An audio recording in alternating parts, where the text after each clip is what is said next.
as many. That's what we're hoping. There are some refreshments available over here, provided by Enterprise Bank, who donated those for us today. We're going to start out today with the Pledge of Allegiance, done by Troop 80 Boy Scouts from Dracut, Mass.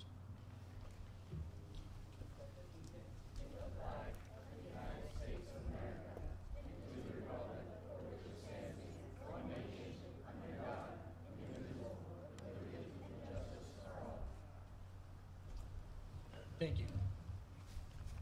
I want to start out by saying thank you very much to Pam Russell in the Firefighters Association.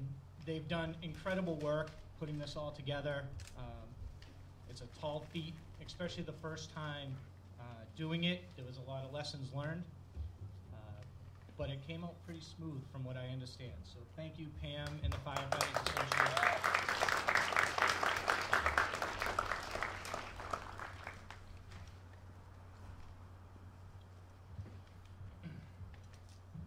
I'm going to share with you today a little bit about the Wreath Across America program.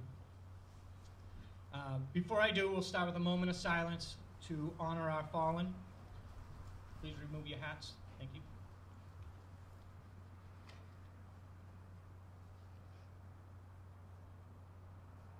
Thank you. So a little history.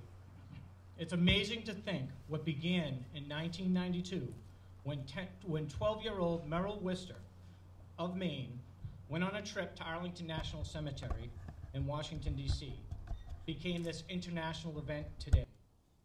On this trip, Merrill, whose family owned a wreath business, the Wister Wreath, in Maine, thought it would be a good idea to honor the veterans with the extra wreaths they had from the company. He continued this tradition with little fanfare until 2005, when pictures were published on the internet of the wreaths being laid in Arlington Cemetery. During that time, few volunteers got wind of this and they started helping some trucking companies, but it really didn't catch on until 2005 when those pictures were published. After this, the wreath laying blossomed. In 2007, the Wreath Across America started their 501c3 charitable organization. 1 year later, in 2008, there were over 300 locations that held wreath-laying ceremonies, including 24 overseas cemeteries. In 2018, 10,000 heroes were celebrated with wreaths in Normandy, France.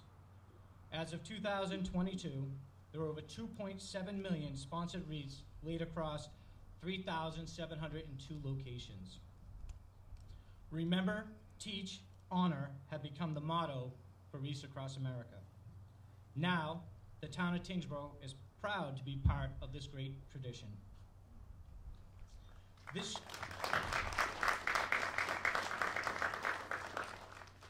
This year, across the country, at locations like this one, there are millions gathering safely as one nation to remember, honor, and teach.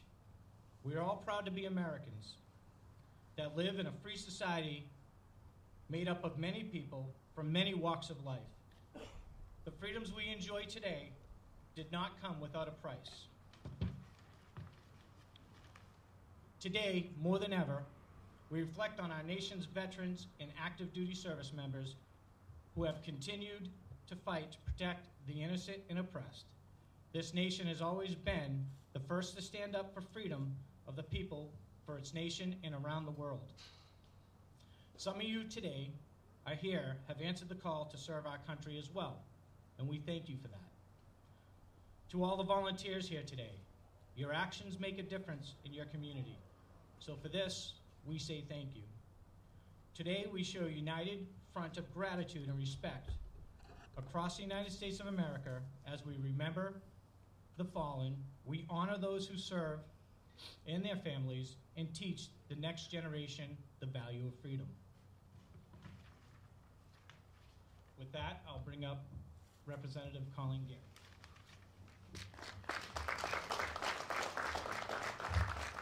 Thank you, Chris, and thank you to Pam and Brad and the firefighters organization. I don't know why I was surprised when I came out here and saw so many people here. Tyngsborough knows how to do things right, whether it's partying by the bridge or the Festival of Trees, and honoring their veterans. It's amazing. You folks should be very, very proud to be part of Tyngsborough.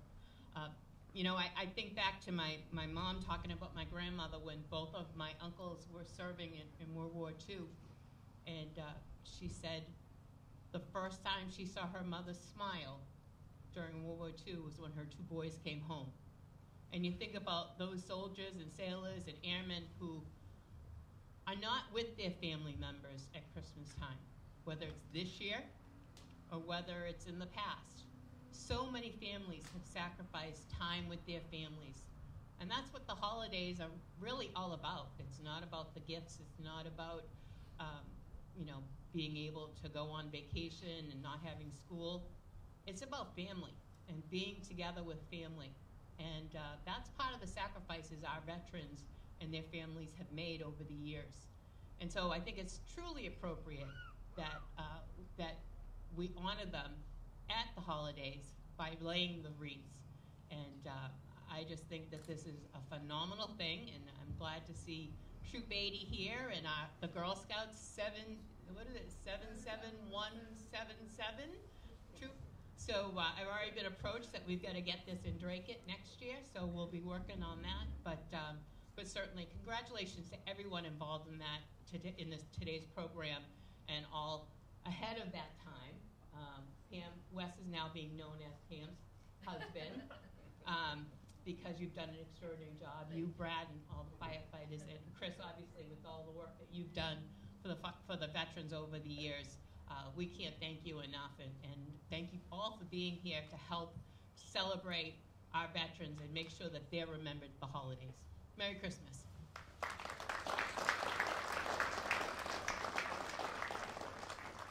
And now a few words from our town manager, Colin Loisel.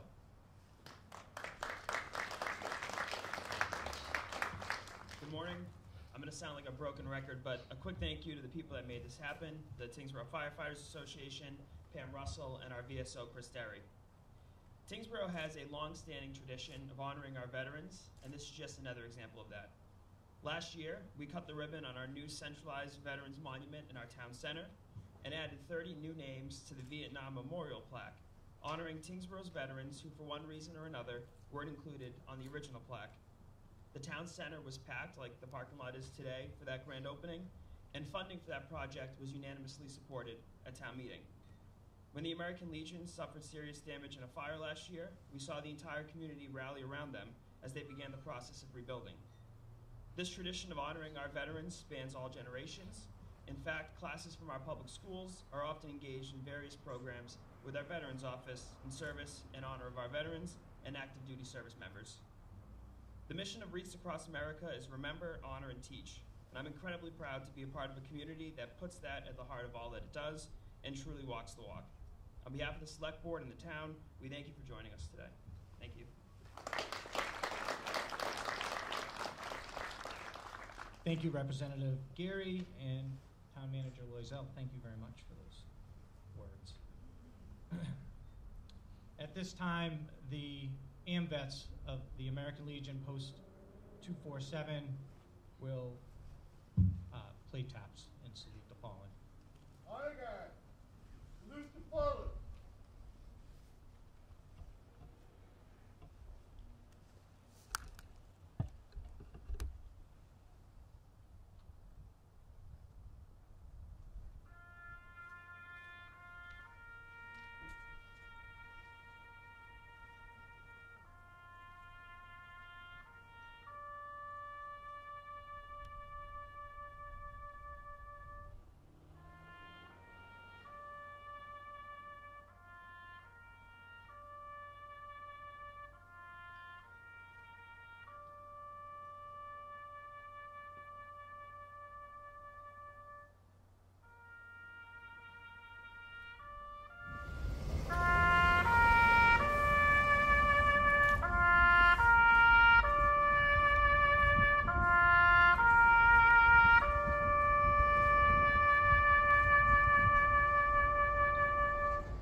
So this year we're going to do an honorary laying of the first wreath.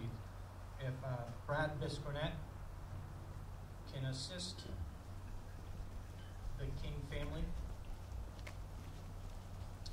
And where they're going is down at the end of the driveway. We have a memorial for Paul Nick King. He was referred to by Nick. And so they're going to lay the first wreath at that site down there as an inaugural wreath for today's ceremony.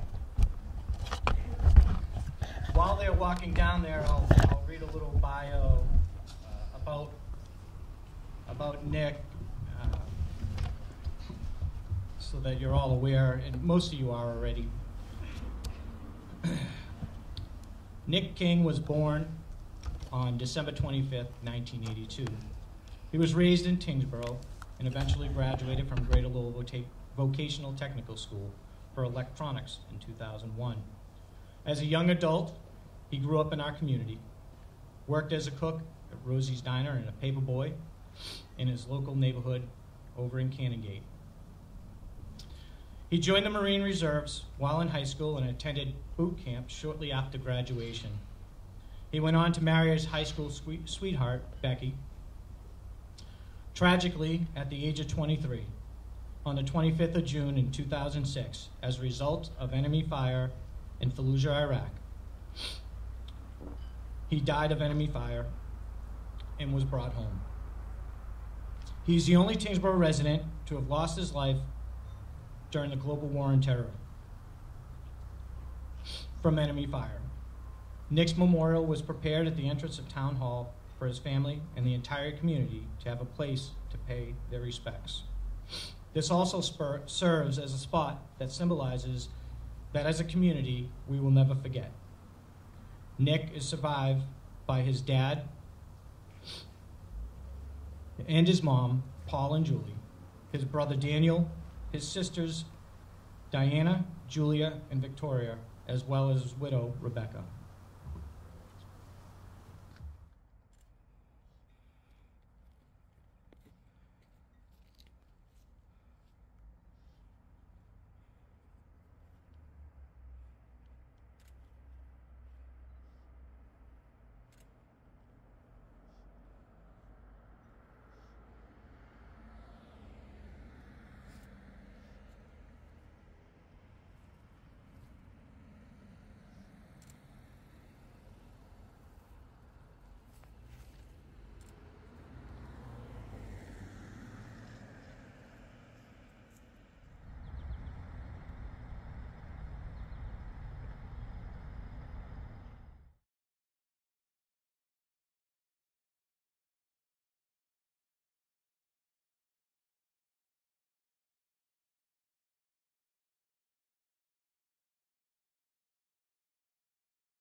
I'd like to thank the Wreath Across America Committee for all their hard work.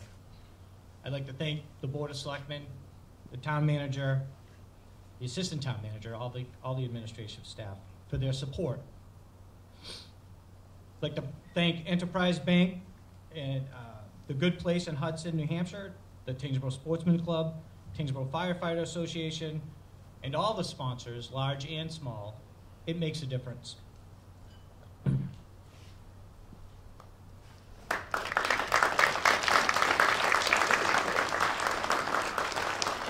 So before I bring Pam up here to talk a little bit about what's going to happen today with the laying of the wreaths, I'll conclude the ceremony there and move into a little discussion about grave etiquette today and what it may look like when you get out there. So normally we know you don't walk on somebody's grave or those things. When I go out and do the flags every Memorial Day, I don't really have a choice. You have to kind of step where you step. And you'll see one of these. It's a medallion on either the family headstone or at the footstone where the flag is located. Feel free to place a step, place the wreath, move back, and then Pam will give you instructions on how to go from there. Every grave will have every veteran's grave should have a medallion on it. If it has multiple medallions, that means there's multiple veterans laid to rest there. So with that said, did I cover it, Pam? All right. With that said, here's Pam Russell. Good morning. I'd like to thank everyone for taking the time out and coming out this morning. I want to thank Brad, Chris, and my family, and especially Wes, my husband, who has done a lot of weekend walking in cemeteries with me. Thank you. We could not have done this without the volunteers and the sponsors. Tyngsborough has 500 veterans, and every veteran will receive a wreath this year, which is very proud.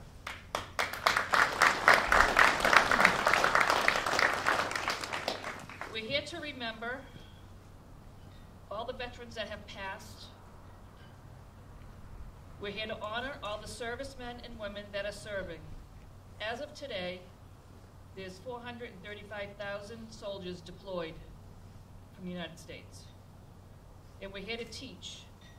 We need to teach the next generation not to forget our veterans, and freedom wasn't free. That's all I have to say.